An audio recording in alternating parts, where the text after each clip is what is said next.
Welcome sa Science 3 Quarter 4, Week 5 to 8, Reviewer with Answer Key. Inahanda ni Teacher JM.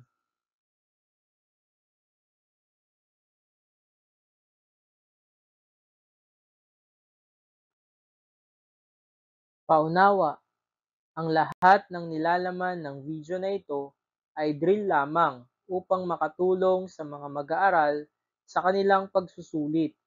Maraming salamat po sa inyong pangunawa.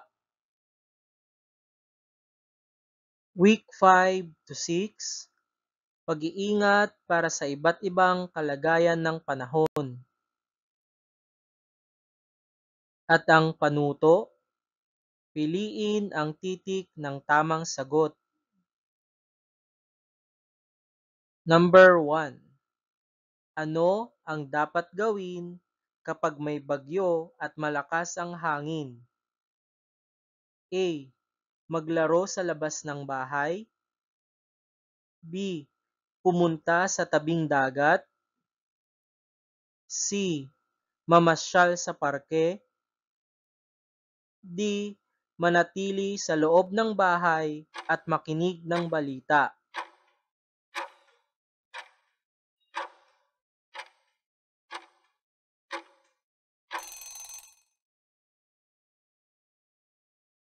Number 2. Ano ang tamang gawin kapag sobrang init ang panahon?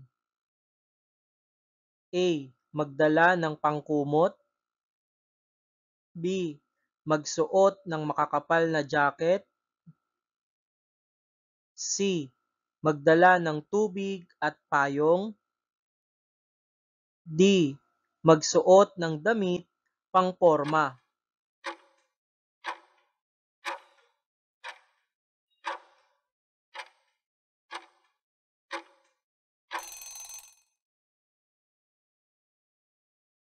Number 3. Ano ang iyong dapat gawin kapag may malakas na ulan at kumikidlat? A. Manatili sa loob ng bahay. B. Maglaro sa labas ng bahay. C. Pumunta sa matataas na lugar. D. Matulog lang sa tabi ng bintana.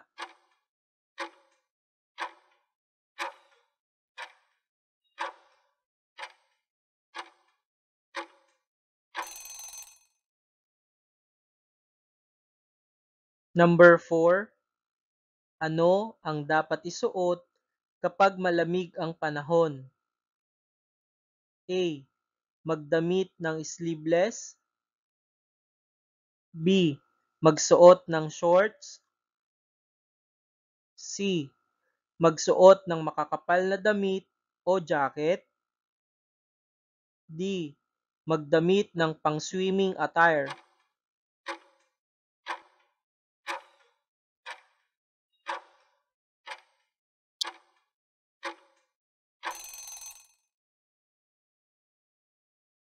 Number 5. Alin sa mga sumusunod na pahayag ang nagpapakita ng pag-iingat sa iba't ibang kalagayan ng panahon? A. Ugaliing manood o makinig ng balita. B. Manatili sa loob ng bahay kapag may bagyo. C. Magsuot ng malinis na damit na bagay sa kalagayan ng panahon. D. Lahat ng nabanggit.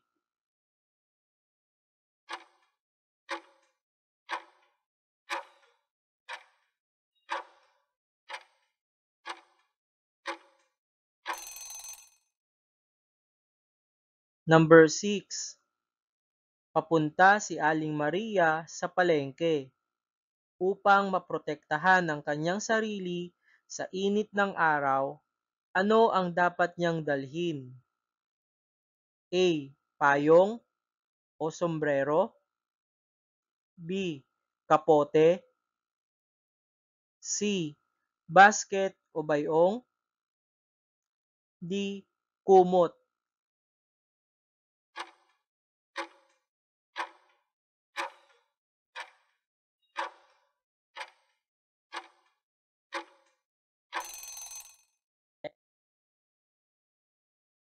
Number 7.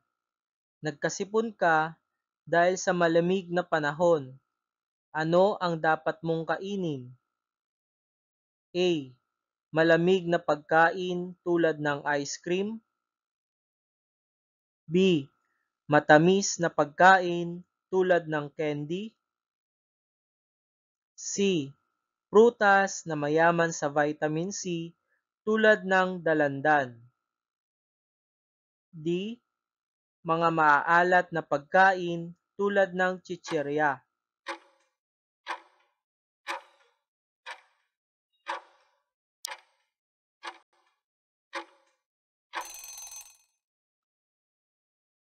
Number 8. Nagkaroon ng bungang araw ang iyong kaibigan. Ano ang dapat niyang gawin? A. Mamasyal sa parke. B. Manatili sa loob ng bahay at maglagay ng baby powder. C. Maglaro sa ilalim ng init ng araw. D. Kamutin ang nangangating bahagi ng katawan.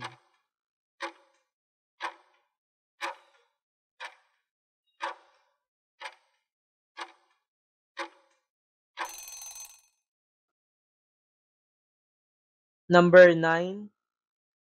Bakit kailangan pakuluan muna ang tubig bago inumin lalo na kung tag-ulan? A. Upang makaiwas sa sakit ng tiyan. B. Upang hindi magka-diarrhea. C. Parehong A at B. D. Wala sa nabanggit. Number 10. Mainit ang panahon. Alin sa mga sumusunod ang dapat mong isuot? A. Kapote at bota. B. Sando o t-shirt at shorts. C. Pajama at jacket. D. Wala sa nabanggit.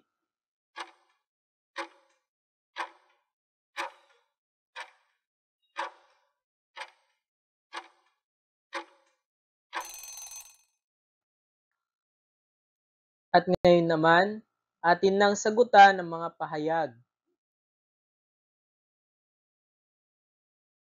Ang wastong sagot ay letrang D.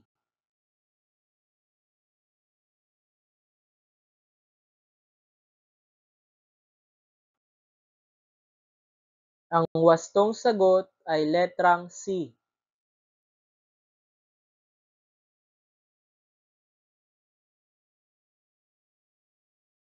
Ang tamang sagot ay letrang A.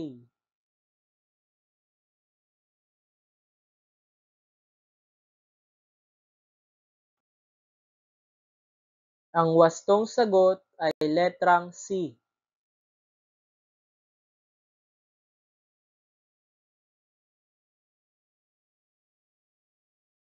Ang wastong sagot ay letrang D.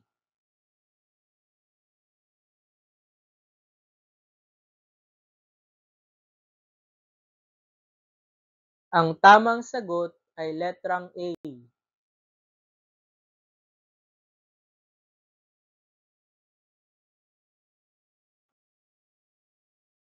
Ang wastong sagot ay letrang C.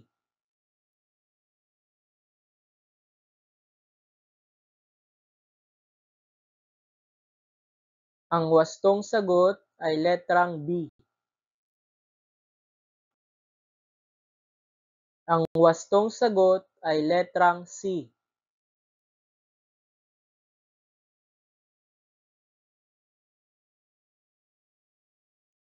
Ang wastong sagot ay letrang B. Week 7 and 8, mga natural na bagay na makikita sa kalangitan. Ang panuto, piliin ang titik ng tamang sagot. Number 1, Ito ay nagpapaganda sa kalangitan kapag gabi na mistulang diamante na kumikislap. Binubuo ito ng sobrang init na gas at may iba't ibang kulay. A. Buwan. B. Araw. C. Bituin. D. Ulap.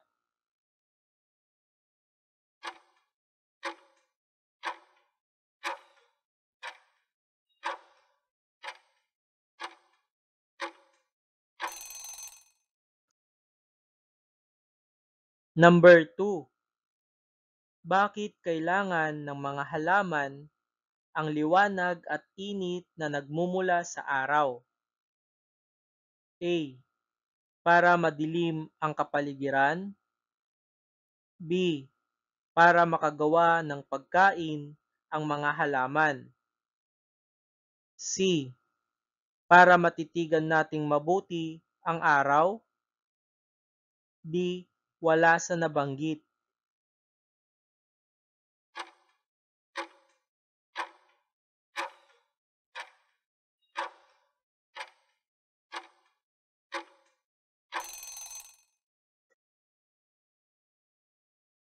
Number 3.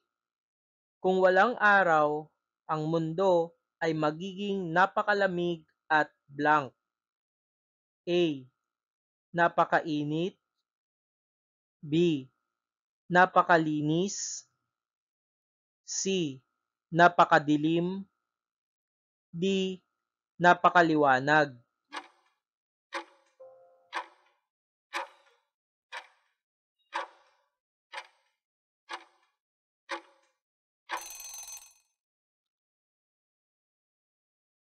Number 4. Ang araw ay sumisikat mula sa anong direksyon? A. Timog. B. Hilaga. C. Kanluran. D. Silangan.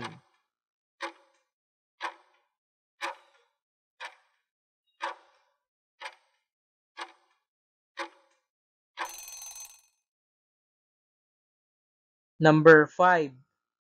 Ito ang pinakamaliwanag na bagay sa kalangitan tuwing gabi, ngunit wala itong sariling liwanag. A. Daigdig. B. Araw. C. Buwan. D. Bituin.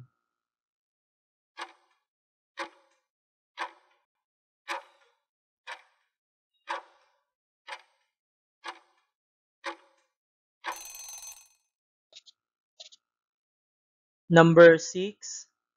Ang buwan ay ang nag-iisang satellite ng planetang ating tinitirahan. Ano ang ibang tawag dito? A. Luna. B. Bumbilya. C. Suha. D. Alitaptap.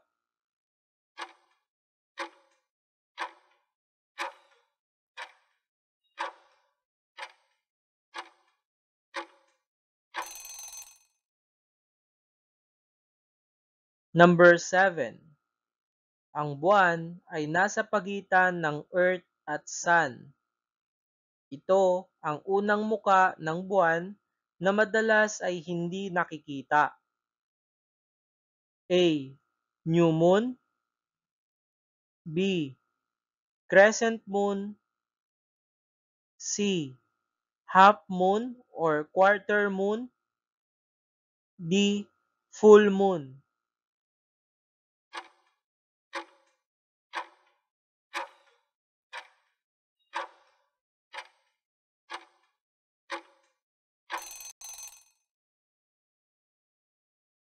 Number 8. Nakikita kapag ang kalahati ng buwan ang naliliwanagan. Ito ay kahugis ng malaking letrang D. Ito ba ay A. New Moon, B. Crescent Moon, C. Half moon o quarter moon. D. Full moon.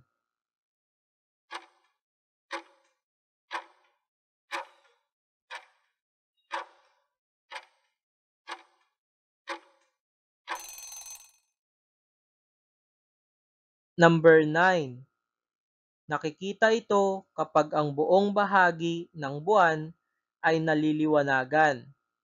Sa gabi, ito ang pinakamalaki at pinakamaliwanag. Ang hugis nito ay malaking letrang O. A. New moon. B. Crescent moon. C. Half moon o quarter moon. D. Full moon.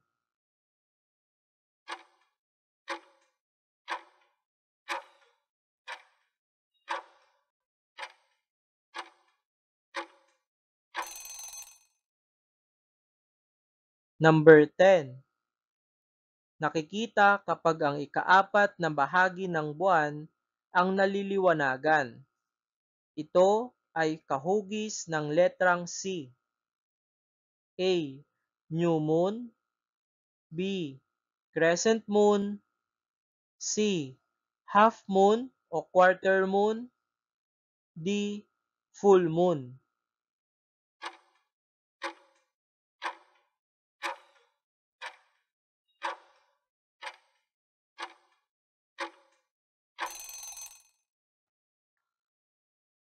At ngayon naman, atin nang sagutan ang mga pahayag.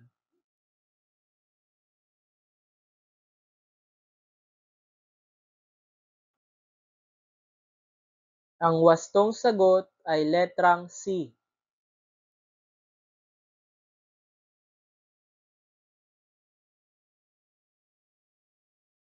Ang wastong sagot ay letrang B.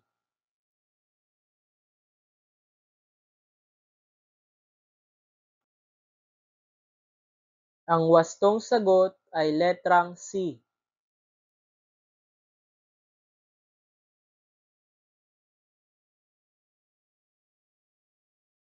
Ang wastong sagot ay letrang D.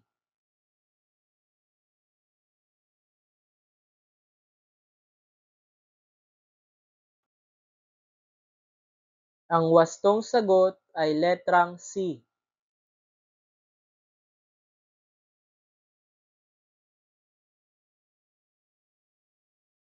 Ang tamang sagot ay letrang A.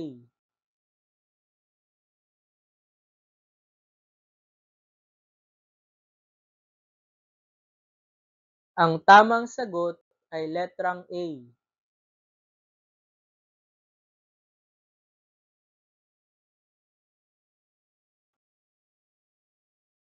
Ang wastong sagot ay letrang C.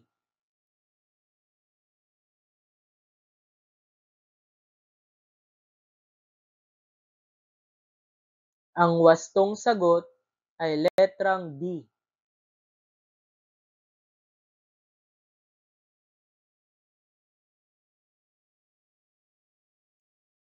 Ang wastong sagot ay letrang B.